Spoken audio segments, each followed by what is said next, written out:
ఒక medium size రాకెట్ని ఆర్బిట్లోకి పంపించాలంటే దాదాపు per second 15,000 gallons of fuel ఖర్చు అవుతుంది. సో ఫ్యూయల్ కన్జంప్షన్ తగ్గించడానికి ఒక టెక్నాలజీని తీసుకొచ్చారు. ఇదే స్పిన్ లాంచర్.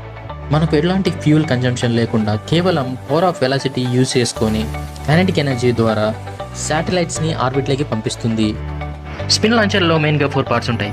ఫస్ట్ది వ్యాక్యూమ్ ఛాంబర్. ఈ సిలిండర్ దాదాపు 300 ఫీట్ డయామీటర్తో ఉంటుంది.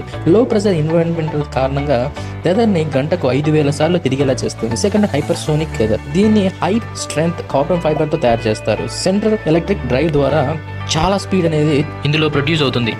శాటిలైట్ని అంతరిక్షంలోకి పంపడానికి ఇది చాలా ముఖ్యమైన పార్ట్. నెక్స్ట్, ఎక్సెల్ టన్నల్.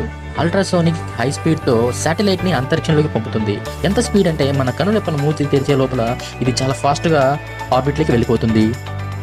ఫోర్త్ పార్ట్, ఒకసారి కావాల్సినంత స్పీడ్ రీచ్ అయ్యాక నెక్స్ట్ ఎగ్జిట్ టన్నల్కి చాలా హై ప్రెజర్తో